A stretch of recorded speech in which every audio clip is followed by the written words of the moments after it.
Hello, this is Northwest Trains back in the loft today, and we've on the update number 27, I think it is, on the loft layout. So we're going to first look at the harbour scene. As you can see, I've made a bit of progress, so we're going to skip back a few steps and see how we got this far. So back in a sec. Okay, we're just back onto the harbour scene. Now this has been left to set now for a good 3 or 4 days. It's pretty solid now. I'm just going to put a layer of this on first, just onto the concrete floor, and we're going to layer up the colours. Should probably make it slightly darker and try and weather it in a little bit. I decided not to go ahead with the cobblestone effect because, to be honest, I don't think I could be bothered punching that many little holes into it. So I was very tempted, but I decided to leave it in the end. It's quite a smooth finish actually. I was quite pleased with how it turned out. With any rough effects, I don't know if you can quite see, there's like a slight gap there. When you got an ancient sort of quayside, the concrete is going to be stepped and cracked all over the place. So, and again, I'm not too worried about the track, because at the end of the day, it's meant to have been sat there for probably 70 or 80 years, so it's never going to get used. And these museums always have like a static piece of rusting track, so it's been set in the concrete. It's just going to have a few old wagons on it, just for a display, just to represent what it used to be. And hopefully once we've added a few bits of cargo and a few crane and a few old wagons, it'll set the scene off quite nicely. So I'm going to crack on with this now, and be back in a sec. Okay, so since putting the concrete down, I put a layer of this dark tarmac paint that I had. It's a textured paint, so I thought it'd go out in the concrete. I'm not happy with the colour on here yet, so I'm going to keep layering it up. I might even go back to a light grey, but I thought it worked alright here. I've painted this just like a medium grey sort of colour, and then using this paint I've literally just rubbed a bit in like that,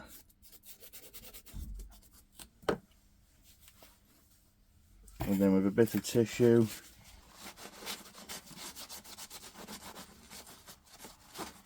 just rub off the excess. I quite like it actually. You can also just brush it on loosely,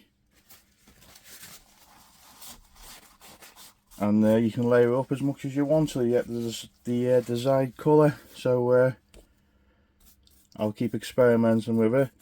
I'll add a few more colours. I'll obviously add some black as well, some blacks and some green along the bottom here. So eventually it'll get there. I've got to fill all this in as well next and get it ready for the watercolour.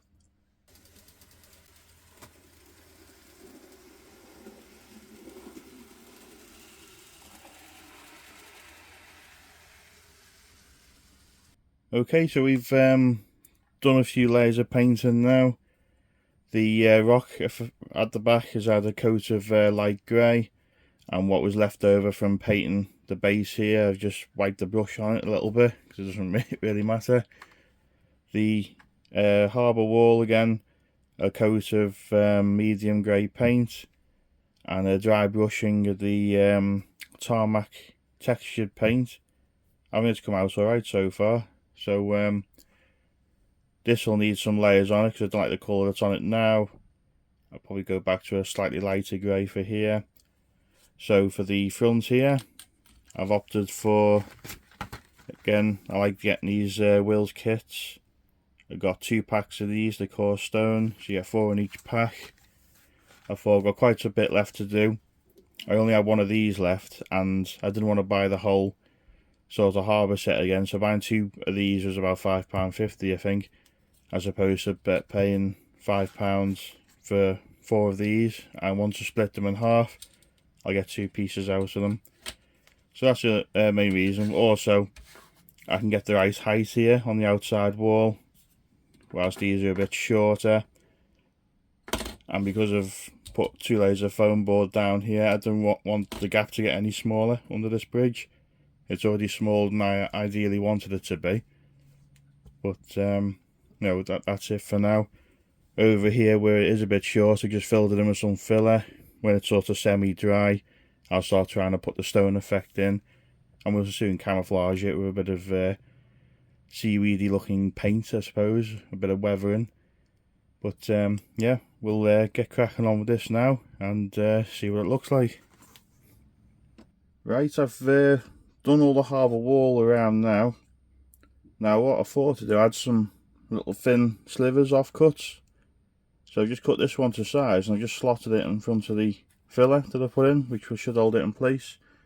I know it's a totally different stone, but going back to what I said, if the harbour's over 100 years old, it's obviously had a bit of work on it.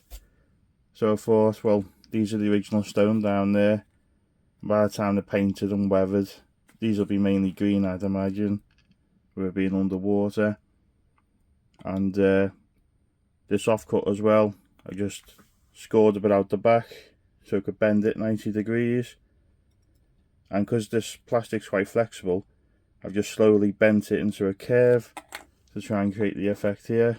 So I'm just gonna, again, it's took me literally 2 minutes. I just wanted to see whether it'd work or not, to be honest. I need a little touch off one side there.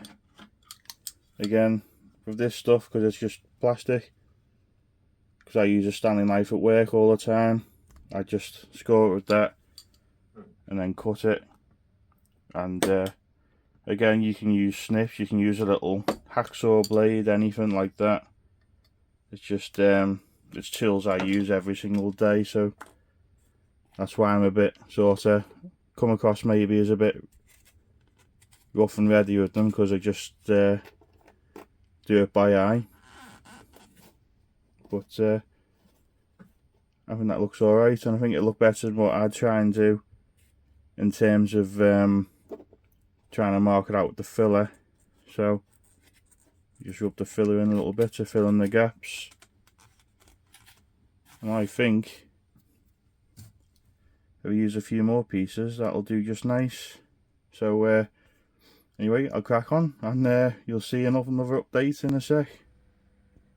Okay, so we've got all the walling in place. I've even gone around the corners here just to try and finish off the board a little bit under the main line here. So we've got the scene of our harbour entrance, and I've just put a basic coat of grey acrylic, light grey acrylic paint in. I'll put a bit of dry brushed a bit of black paint in here just to see what it looks like, but I think I'm going to go a bit darker, put a darker grey on it first. But yeah, it's starting to take shape now. Really liking how it's turning out. And it's nice just to see the layout not so flat, it looks like it's raised a bit now. So still got plenty to do. I've got to get a bit more filler, so I've run out here.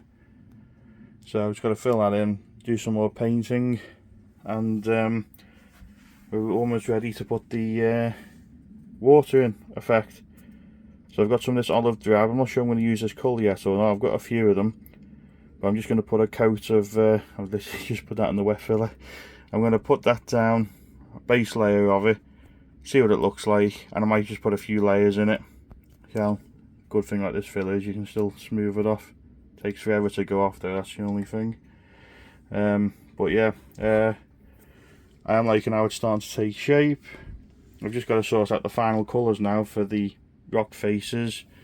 As you can see, I've built this embankment up here. I might put a little hut on here, or a couple of old boats or something like that. I've got plenty of spare ones to paint up. But yeah, pretty glad how it's coming along now. Like I say, you can see how that's coming on, makes a nice picture. I've still got to paint the station building up, and I've still got to build another building for here, so plenty to do. Anyway, we're going to go the other end of the layout now, and we'll see a few bits and bobs are bought for the layout, and we'll end the update there for now. Okay, well, the last videos I've done were of the Worley Model Railway exhibition. It was a great show. I was there for the full 2 days. I really enjoyed it, and I didn't actually come away with much. You know, I took a few quid with me thinking I'll be wanting to buy this and buy that, but I was actually quite good, really. Well, to be honest, there was plenty of bargains there, but there just wasn't much to interest me personally. So I only had a few bits and bobs. I got an N-gauge footbridge, but we'll save that for another time. The only other things I bought from Worley were these. So we got some cable management clips. So I've got a few different types already for underneath the layout because my cabling is an absolute mess. So they're going to hopefully help me out with that. And if you remember these coaches I got from the Warrington exhibition a couple of months ago. They had these hideous old couplers and they have a massive gap between the coaches. I'm hoping to solve it with these, again from Westall Wagon Works, the Hunt magnetic couplings. So these screw on to where the existing couplers go on, hopefully. And they're supposed to be close coupling. So I haven't quite got time to do them for this video, but we'll hopefully have them ready for the Christmas running session in a few weeks' time. So keep an eye out for that, and keep an eye out for these coaches. I wouldn't mind putting some lights in them as well, but I've no idea how hard or easy it is with these Bachmann coaches. If anyone's got an experience with it, let me know. I'll be very interested to know about it. Also, I have a few online purchases. I saw these are pretty cheap at the TMC Model Centre, so I thought I'll get a pack of them because I'm completely out of the white pads. So a few of them. And we might have a video soon of track cleaning. Bachmann's last announcement video, they announced these yard lamps, and I thought, yeah, they'd be just ideal for the other end of the layout, just to illuminate it a bit. So I've got the village scene, I've got the church with a bit of lighting, but not where the locos are stored. So it's a pack of 3. It uses up one terminal on the Woodland Scenics control box thing. I've had the Woodland Scenics lights and the control unit for about 3 or 4 years and never used them. So hopefully now I can use them. I intend to use the rest of the lights on the 009 part of the layout, and also want to get some station lamps. There's I've not seen any of the Woodland Scenics ones yet that would suit the narrow gauge station, so I'm on the lookout for them. Again, any recommendations, please let me know. Because obviously with being a short platform, they don't have to be as tall as a standard gauge post. And this also a little extra extension cable kit. Thought it might come in handy. It was only a couple of quid, so I went for it. Again, that was all from the Model Centre. Oh, and got these for the narrow gauge engine shed. Again, just plug lighting system. You can see their videos online on their YouTube, Woodland Scenics. But I thought they'd just be nice on the engine shed door, and they had a similar, like an old-fashioned type lamp that might do for me station building when I get round to doing that up. So, but I'm going to try these first, see what they're like, because they are more expensive than your average lights. But hopefully you don't have to mess around with fitting capacitors or anything like that on them. So I'm useless with electric, so I thought I'll go for the easier option. I've also got myself a new keyboard hoover. My old one packed in after 3 years of hard work. For the size of this thing, it's absolutely super powerful. It's got the little brush head on it, so it's ideal for hoovering up bits of dust on rolling stock, the platforms, especially the track. I always use it on. I've still got my Dapple track cleaner with the hoover on it for the parts you can't reach, but this is a great tool for your layout, especially for hoovering up excess ballast and scatter materials. But the good thing about this one as well is it's also got a blower on it, so it can blow the dust off things. I haven't quite tried it yet to see how effective it is, but I'd say you know, it's a nice little thing. I think it was about £24 on Amazon. So, but there's all different ones. You just look up keyboard hoover, you see different versions of it. And then the final thing for this update, we have our Christmas box. So like last year, I'm going to do a little Christmas scene hopefully on this part of the layout, as this is only, you know, got basically grey paint on it, so I can just put loose material on it. So I'm hopefully going to have that up and running again for the next Christmas running session. And well, that's it. So hope you like the progress so far. We've it doesn't seem like much, but considering how long the harbour scene's been untouched, it's certainly showing signs of improvement. As always, if you have any ideas for me, I'm always willing to listen. And again, keep an eye out for my next video, whatever it may be. And thank you for watching. Bye for now.